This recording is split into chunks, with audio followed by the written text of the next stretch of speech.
Halo, Shalom umat pemenang. Saudara-saudara yang terkasih di dalam nama Tuhan kita Yesus Kristus, hari ini saya akan berbicara tentang apa itu komunitas rohani yang sehat. Seperti apa komunitas rohani yang sehat dan bagaimana ciri-ciri daripada komunitas rohani yang sehat. Tetapi saya harus bertanya terlebih dahulu kepada saudara, apakah komunitas rohani yang saudara ikuti hari ini benar-benar sehat? Atau justru komunitas rohani yang saudara ikuti itu tampak baik di luar tetapi sakit di dalam. Kita semua tahu gereja bukan sekedar gedung, melainkan tubuh Kristus yang hidup. Tetapi tubuh ini hanya sehat jika berakar dalam firman dan berbuah dalam kasih. Jika tidak, maka komunitas itu sedang sekarat. Dan tanggung jawab atas kesehatannya ada di tangan siapa? Ya, tentu saja di tangan para pemimpin dan pelayan Tuhan itu sendiri. Hari ini saya tidak berbicara kepada jemaat biasa. Saya berbicara kepada saudara yang mengaku sebagai pemimpin di dalam sebuah komunitas rohani, kepada para pendeta, gembala, penatua, diaken, para pemimpin ibadah, guru sekolah minggu, ketua persekutuan. Ya, semua yang diberi kepercayaan untuk mengembalakan domba-domba Tuhan, jemaat Tuhan. Dan izinkan saya bertanya dengan keras, apakah saudara mengembalakan jemaat ini, domba-domba Tuhan ini dengan benar? Atau justru saudara yang membuat komunitas rohani ini sakit? Gereja yang sehat tidak dibangun di atas opini manusia, tradisi kosong atau kebiasaan yang diwariskan turun-temurun tanpa dasar firman Tuhan.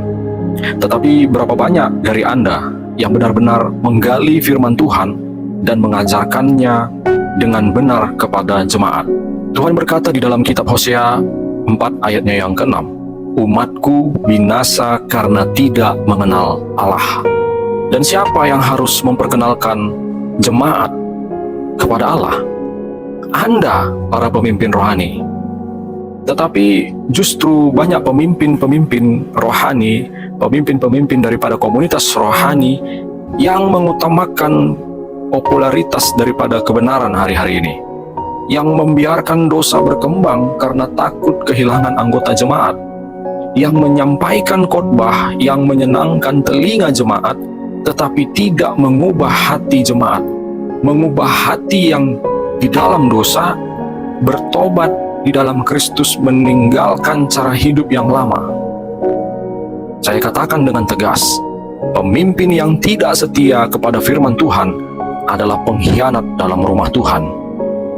Yesaya 56 ayat 10 berkata, penjaga-penjaganya buta, semuanya tidak tahu apa-apa, semuanya anjing bisu, tidak dapat menggonggong, mereka berbaring, bermimpi, dan suka tidur. Saudara, jika Anda seorang pemimpin tetapi tidak peduli dengan kebenaran firman Tuhan, Anda adalah anjing bisu itu. Anda membiarkan dosa masuk, Anda membiarkan komunitas rohani Anda mati perlahan. Banyak gereja penuh dengan program-program, penuh dengan aktivitas-aktivitas, dan acara-acara besar yang sifatnya seremonial. Tetapi saya bertanya, di mana kasih di dalamnya? Apakah ada kasih di dalam setiap program, aktivitas, dan acara-acara yang kita lakukan selama ini? Adakah cerminan kasih Kristus di dalam setiap agenda yang kita kerjakan selama ini? Apakah pemimpin saling mengasihi atau justru saling bersaing? Apakah gereja melayani orang miskin yang terlantar atau hanya melayani mereka yang bisa memberi persembahan besar? Apakah pemimpin gereja dikenal sebagai orang yang rendah hati atau justru penuh dengan kebanggaan dan merasa lebih tinggi dari jemaat biasa? Yesus berkata dalam Yohanes 13 ayat 35, dengan demikian semua orang akan tahu bahwa kamu adalah murid-muridku, yaitu jikalau kamu saling mengasihi.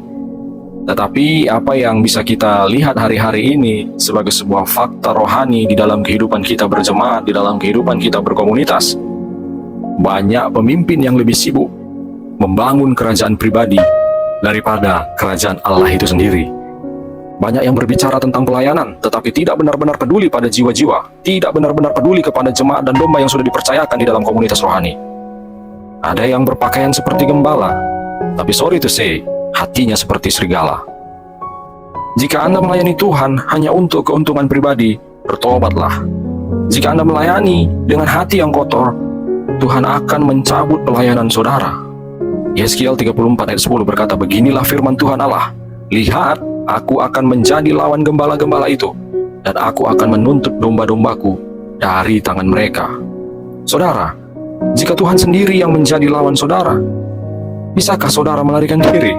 Komunitas rohani yang sehat tidak hanya mengurus dirinya sendiri, tetapi juga berdampak bagi dunia, berdampak bagi lingkungan di sekitar daripada komunitas tersebut.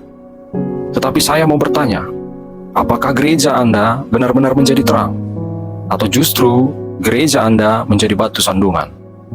Yesus berkata lagi di dalam Matius 5 ayatnya yang ke-13, "Kamu adalah garam dunia, tetapi jika garam itu menjadi tawar, dengan apakah ia diasinkan? Tidak ada lagi gunanya selain dibuang dan diinjak orang." Jika gereja hanya dikenal karena konflik, jika gereja hanya dikenal karena perpecahan, kesombongan, dan penyalahgunaan kekuasaan, maka gereja itu tidak berguna bagi dunia. Dan Tuhan berkata, gereja semacam itu akan dibuang. Jika komunitas rohani saudara lebih dikenal sebagai tempat drama dan gosip daripada tempat pemulihan dan kasih, maka komunitas itu sedang sakit parah. Hari ini, firman ini adalah peringatan keras bagi setiap pemimpin rohani. Jangan main-main dengan tanggung jawab Anda. Jika komunitas Anda sakit, periksa diri Anda dahulu. Jika Anda tidak lagi setia pada firman, bertobat. Jika Anda hanya mencari nama besar dalam pelayanan, bertobatlah. Jika Anda menjadi batu sandungan bagi jemaat, bertobatlah. Jika tidak, Tuhan sendiri yang akan bertindak. Wahyu 2 ayat 5 berkata, "Sebab itu ingatlah betapa dalamnya engkau telah jatuh. Bertobatlah dan lakukanlah lagi apa yang semula engkau lakukan. Jika tidak demikian, aku akan datang kepadamu dan aku akan mengambil kaki dianmu dari tempatnya, jikalau engkau tidak bertobat." Tuhan sudah memperingatkan, sekarang keputusan ada di tangan Anda. Apakah Anda akan bertobat atau Anda akan dibiarkan jatuh, dilenyapkan dari tempat Anda? Pemimpin yang tidak setia pada firman bukanlah gembala, tetapi perampok. Pemimpin yang tidak hidup dalam kasih bukanlah pelayan Tuhan, tetapi penipu. Dan pemimpin yang tidak membawa jemaat kepada Kristus akan dihakimi lebih keras. Bertobatlah sebelum Tuhan mengambil semuanya dari Anda. Selanjutnya yang kedua, saya ingin berbicara kepada seluruh jemaat Tuhan, seluruh jemaat yang berjemaat di dalam sebuah gereja, dan seluruh jemaat domba-domba Allah yang berkomunitas di dalam satu komunitas rohani. Saudara-saudara, sebagai umat Tuhan, saudara tidak dipanggil hanya untuk sekedar hadir dalam gereja, tetapi juga untuk memilih dengan bijak komunitas rohani tempat di mana saudara bertumbuh. Tidak semua gereja atau persekutuan rohani itu sehat. Tidak semua komunitas yang memakai nama Kristus benar-benar mencerminkan Kristus. Jangan mencari komunitas yang hanya membuat Anda nyaman tetapi tidak menegur dosa Anda. Jangan memilih persekutuan yang hanya menyenangkan telinga tetapi tidak membawa Anda lebih dekat kepada Tuhan. Hari ini saya akan berbagi kepada saudara bagaimana mengenali komunitas rohani yang sehat. Komunitas rohani yang sehat memiliki ciri yang pertama, firman Tuhan diajarkan dengan murni dan tegas. Komunitas yang sehat tidak menyesuaikan kebenaran agar diterima orang, tetapi menyesuaikan orang-orang yang berdosa, orang-orang yang di dalam kelemahan-kelemahan rohaninya, agar keluar dari dosanya, keluar dari kelemahan-kelemahannya, agar hidup dalam kebenaran firman Tuhan. Jika komunitas lebih banyak berbicara motivasi, bagaikan motivator-motivator yang ada di dunia ini, tanpa pertobatan, waspadalah, itu bukan komunitas yang sehat. Ciri komunitas rohani yang sehat yang kedua itu adanya kasih yang nyata, bukan kasih yang pura-pura. Di komunitas yang sehat, kasih tidak hanya ada di mulut, tetapi juga dalam tindakan, dalam perbuatan. Jika jemaat lebih sibuk berpolitik, mencari perhatian pemimpin, atau bersaing dalam kepentingan-kepentingan pribadi, maka tinggalkanlah tempat itu, tinggalkanlah komunitas-komunitas yang seperti itu. Ciri daripada komunitas rohani yang ketiga adalah kepemimpinan yang melayani, bukan yang memerintah. Pemimpin sejati adalah mereka yang mau merendahkan hati dan diri mereka, bukan yang merasa paling berkuasa, bukan yang merasa paling hebat untuk menentukan arah kemana saudara akan dibawa. Tetapi pemimpin rohani yang sejati Pemimpin ini akan membawa Anda kepada jalan yang lurus, jalan keselamatan, jalan kebenaran yang hidup di dalam Tuhan kita, Kristus Yesus.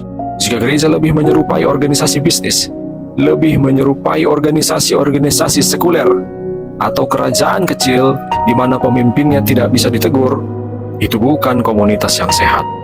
Saudara-saudara yang terkasih jemaat Tuhan dimanapun Anda berada, Anda bertanggung jawab atas komunitas yang Anda pilih. Jika Anda berada dalam komunitas yang sakit dan tidak bertindak, Anda ikut bersalah di hadapan Tuhan. So, kepada semua jemaat-jemaat Tuhan, saudara, hari ini saya ingin menegur keras siapa saja di antara saudara yang terlibat di dalam permainan kotor dalam pemilihan pemimpin-pemimpin rohani saudara. Di banyak gereja dan komunitas, pemimpin tidak dipilih berdasarkan panggilan Tuhan. Pemimpin tidak dipilih berdasarkan kualitas daripada kerohaniannya. Pemimpin tidak dipilih berdasarkan karakter-karakter Kristus yang hidup di dalam diri mereka. Tetapi sebaliknya, mereka dipilih karena mereka memiliki kedekatan keluarga dengan pemimpin sebelumnya. Mereka dipilih karena mereka memiliki koneksi politik dan sosial dalam komunitas.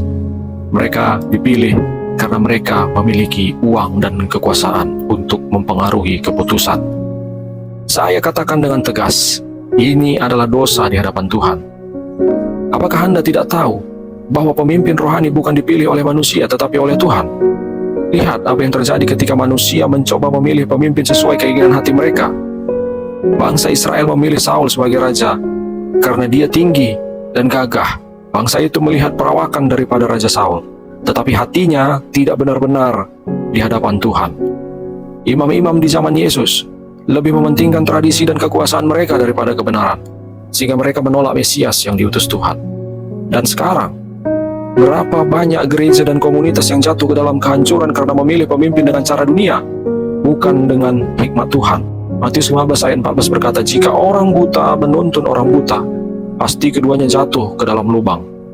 Jika saudara memilih pemimpin hanya karena dia adalah kerabat saudara, karena hanya pemimpin tersebut itu adalah teman dekat saudara, atau orang yang bisa memberikan keuntungan bagi saudara, Anda bukan hanya menipu gereja, tetapi Anda menipu Tuhan. Dan dengarkan ini baik-baik, Allah akan meminta pertanggungjawaban atas dosa Anda. Yeskiel 34 ayat 2 berkata, celakalah gembala-gembala Israel yang mengembalakan dirinya sendiri. Bukankah seharusnya gembala-gembala itu mengembalakan domba-domba? Jika Anda memilih pemimpin yang tidak layak, maka kehancuran daripada gereja atau komunitas rohani saudara ada di tangan saudara. Saudara-saudara, gereja bukan milik Anda. Persekutuan bukan milik keluarga atau kelompok tertentu. Ini adalah tubuh Kristus. Gereja adalah tubuh Kristus. Dan hanya Kristus yang berhak menentukan siapa yang layak memimpin. Jika Anda terlibat dalam permainan politik gereja, bertobatlah sebelum Tuhan menghukum saudara. Jika saudara memilih pemimpin berdasarkan kepentingan pribadi, bertobat sebelum Tuhan mengambil tangannya dari komunitas saudara. Jika saudara berada dalam komunitas yang sakit, tetapi diam saja, bangkit dan perjuangkan kebenaran.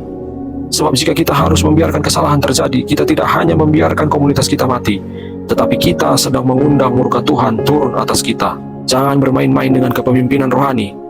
Jangan memilih pemimpin karena uang, karena kedekatan, atau kepentingan duniawi. Jika Anda berkompromi dengan dosa dalam memilih pemimpin, Anda akan bertanggung jawab atas kehancuran komunitas Anda di hadapan Tuhan. Tuhan sedang mencari orang-orang yang benar. Apakah saudara salah satunya? Atau saudara bagian dari masalahnya? Bertobatlah sebelum semuanya terlambat. Tuhan mengasihi saudara. God bless you.